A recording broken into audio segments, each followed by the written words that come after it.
नमस्कार प्रिय विद्यार्थियों, स्वागत है आपका अपनी YouTube channel power of education 100 में।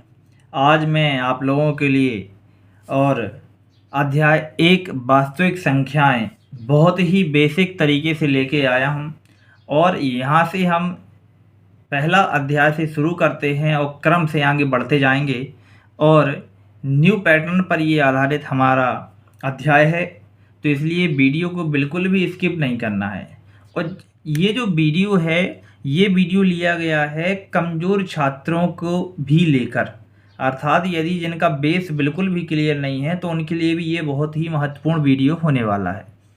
तो हम देखते हैं अध्याय हमारा क्या है, वास्तविक संख्याएं। इसको इंग्लिश में क्या बोलते हैं, रियल नंबर। ठीक है, तो इसमें हम देखते हैं वास्तविक संख्या क्या कहलाती हैं, तो और एक के बाद एक हम इसमें जो जितना भी बेसिक है वो सब हम इसमें पढ़ेंगे। ठीक है, तो सबसे पहले हम जानेंगे कि पूर्ण संख्याएं क्या कहलाती हैं। ठीक है ना, पूर्ण संख्याएं क्या कहलाती हैं, तो हमारी परिभाषा क्या हो जाएगी, ऐसी संख्याएं जो शून्य से लेकर या शून्य से प्रारंभ होकर अनंत तक जाती हैं।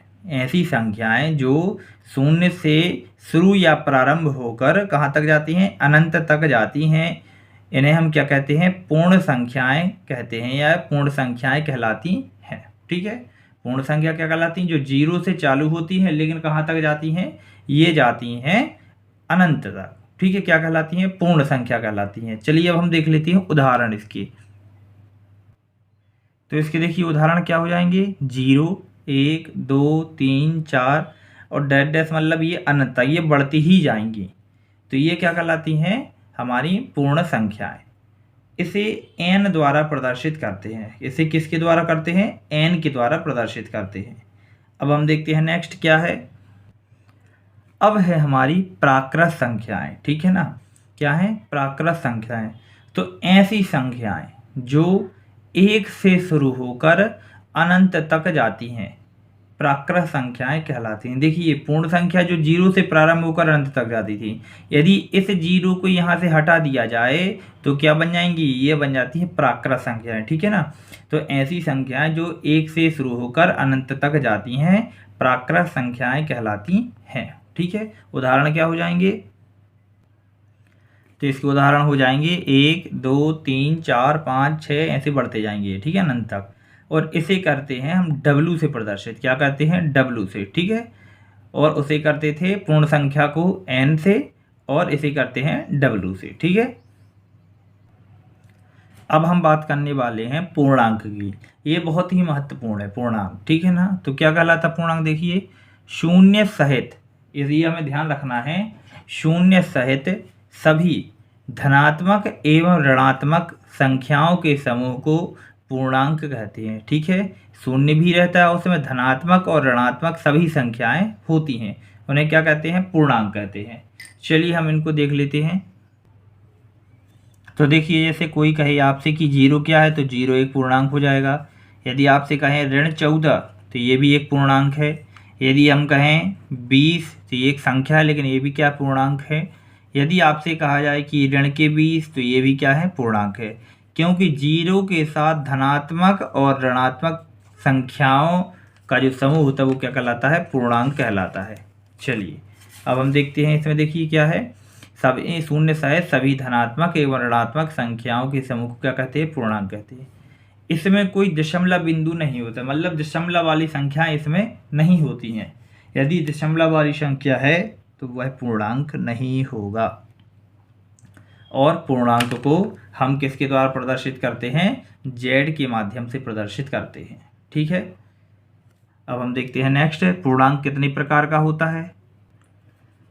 तो देखिए पूर्णांक 2 प्रकार का होता है। पूर्णांक कितने प्रकार के होते हैं, 2 प्रकार के, एक धनात्मक पूर्णांक और एक ऋणात्मक पूर्णांक। ठीक है, एक धनात्मक और एक ऋणात्मक। अब इन दोनों को भी समझ लेते हैं।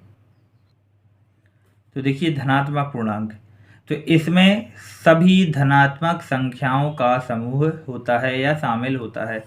तो कहने का मतलब क्या है कि जितनी भी धनात्मक संख्याएं हैं वो सभी पूर्णांक होती हैं, धनात्मक पूर्णांक में आती हैं, जितनी भी अनंत तक जाती हैं। ठीक है ना, 1, 2, 3, 4 इन्फिनिटी तक ये जाती हैं, तो ये सभी क्या होती हैं, धनात्मक पूर्णांक कहलाते हैं। चलो फिर हम देखते हैं नेक्स्ट क्या है इसमें। अब हम देखते हैं ऋणात्मक पूर्णांक, ठीक है ना। ऋणात्मक पूर्णांक क्या होता है, इसमें सभी ऋणात्मक संख्याओं का समूह शामिल है। मतलब जितनी भी ऋणात्मक संख्या होती हैं वो क्या कहलाती हैं, वो कहलाती हैं आपकी ऋणात्मक पूर्णांक, ठीक है। ये धनात्मक और धनात्मक पढ़ चुकी हैं, ये क्या है ऋणात्मक, जितनी भी सभी संख्याएं वो ऋणात्मक होती हैं। तो देखिए नोट में हम एक देख लेते हैं कि शून्य जो होता है ना तो वो धनात्मक होता है और ना ही ऋणात्मक। शून्य जो है वो ना धनात्मक है और ना ऋणात्मक, परंतु शून्य एक पूर्णांक है, ठीक है।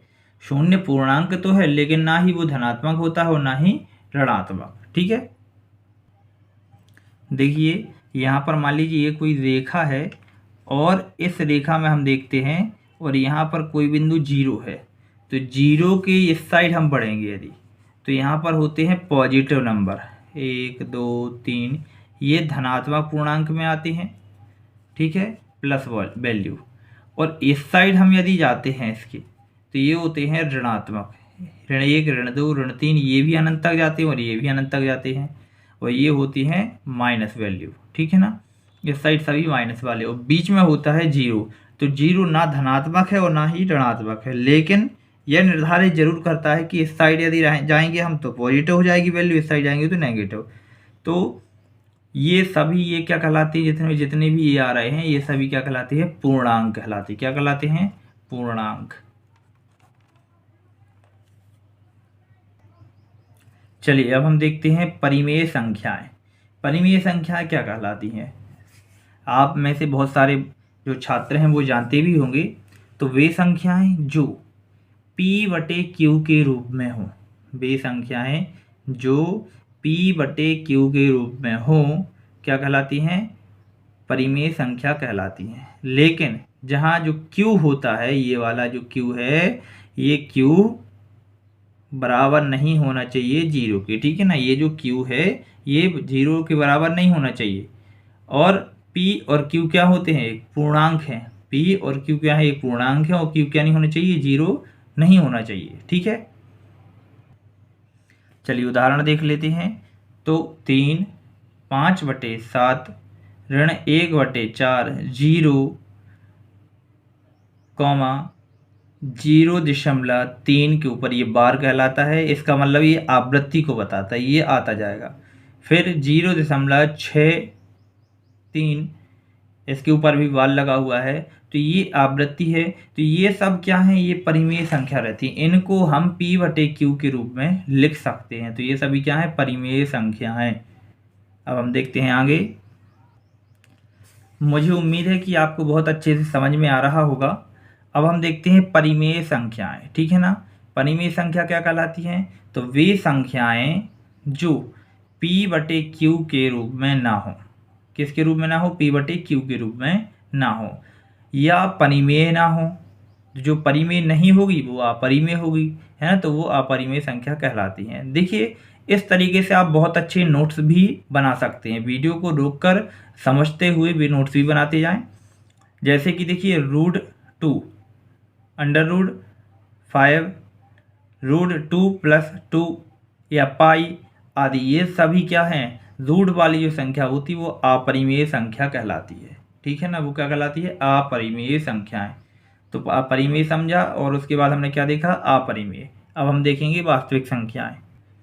चलिए हम देखते हैं वास्तविक संख्याएं। तो परिमेय संख्याओं और अपरिमेय संख्याओं को सामूहिक रूप से वास्तविक संख्याएं कहते हैं। देखिए वास्तविक संख्या क्या कहलाती हैं, परिमेय संख्याओं को और अपरिमेय संख्या को सामूहिक रूप से यदि कहा जाए तो वो कहलाती हैं वास्तविक संख्याएं। मतलब परिमेय और अपरिमेय दोनों को साथ में जोड़ दें तो वो क्या बन जाती हैं, वास्तविक संख्याएं, ठीक है। उदाहरण देखते हैं। हमारे उदाहरण क्या हो जाएंगे, √2 √3 3 5/7 ऋण 1/4 ऐसे अनंत तक क्या हो जाएंगी, कोई भी जो संख्या वो वास्तविक संख्या हो जाएगी, ठीक है ना। जो परिमेय और अपरिमेय दोनों कोई भी हो वो वास्तविक संख्या होगी। अब हम देखते हैं अभाज्य संख्याएं, ठीक है ना। देखिए इस तरीके से आप बहुत ही बेहतरीन नोट्स बना सकते हैं। देखिए वे संख्याएं जो स्वयं के अलावा किसी दूसरी संख्या से विभाजित नहीं होती।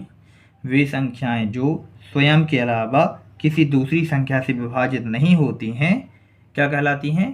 प्राइम नंबर कहलाती हैं, या उन्हें कहते हैं अभाज्य संख्या, जो किसी दूसरे के द्वारा विभाजित नहीं होती हैं। ठीक है, उदाहरण देखते हैं।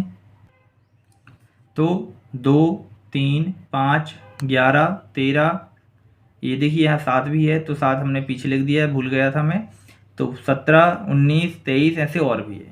तो ये सभी क्या है? अभाज्य संख्या है। देखिए बिल्कुल बेसिक से है ये, क्योंकि आगे आप गुणनखंड निकाला सीखेंगे, एलसीएम सीखेंगे, तो उनमें इनकी बहुत आवश्यकता होगी, इसलिए बहुत ही बेसिक से ये बताया है। चलिए अब हम देखते हैं भाज्य संख्याओं के लिए। भाज्य संख्या क्या कहलाती हैं? तो ऐसी संख्याएं जो स्वयं के अलावा किसी दूसरी संख्याओं से विभाजित हो जाती हैं। मतलब स्वयं से तो होती हैं, लेकिन अन्य संख्याओं से भी विभाजित हो जाती हैं, क्या कहलाती हैं? भाज्य संख्याएं। और इनके गुणनखंड निकाले जा सकते हैं, मतलब यदि इनके गुणनखंड निकालना चाहें तो हम निकाल सकते हैं। वो क्या कहलाती हैं? भाज्य संख्या कहलाती हैं। ठीक है ना, जो स्वयं और किसी दूसरे से भी विभाजित हो जाती हैं। उदाहरण देखते हैं। देखिए 4, 8, 12, 15, ये सभी संख्याएं जो हैं, जैसे यहाँ पर देखिए 8 तक लिखा है, तो ये 9 भी हो जाएगा, 10 भी हो जाएगा। तो ये सभी देखिए दूसरे से भी हो जाती है। जैसे हम 10 को ही ले लें तो 1 से भी होती है, 2 से भी होती है, 5 से भी होती है और 10 से भी होती है। तो ये संख्या कौन सी कहलाती हैं? भाज्य संख्याएं कहलाती हैं। ठीक है, अब हम देखते हैं नेक्स्ट। अब हैं सह अभाज्य संख्याएं। ठीक है, ऐसी संख्याओं का समूह जिसका HCF, सहभाज्य संख्या क्या कहलाती है? तो ऐसी संख्याओं का समूह जिसका HCF, हाईएस्ट कॉमन फैक्टर, 1 होता है। ठीक है ना, इन्हें सह अभाज्य संख्या कहती है। मतलब दोनों का जो HCF होता है वो क्या कहलाते हैं? 1 होता है। ठीक है, उदाहरण देख लेते हैं। उदाहरण देखिए क्या है? 15 और 16। तो देखिए कोई ऐसी संख्या है क्या जो 15 और 16 दोनों को विभाजित करती हो? नहीं है, मतलब केवल क्या है? 1 है, इसलिए क्या हो जाएगा? HCF 1 हो जाएगा। ठीक है, फिर हम देखते हैं 5 और 9। तो देखिए 5 और 9 में भी HCF क्या रहेगा? 1। 17 और 19, ये भी एक क्या हो जाएगा? इसका HCF 1 होगा। तो ये सभी संख्या क्या कहलाती है? अभाज्य संख्या, सह अभाज्य। ऐसी संख्याएं जो जिनका HCF क्या होता है? 1 होता है। ठीक है ना, तो ये क्या कहलाती हैं? सह अभाज्य संख्याएं। उम्मीद है आपको ये वीडियो पसंद आया होगा। तो यदि आपको पसंद आता है तो दोस्तों के साथ शेयर करना है। और अब हम मिलते हैं अगले वीडियो में। बहुत बहुत धन्यवाद।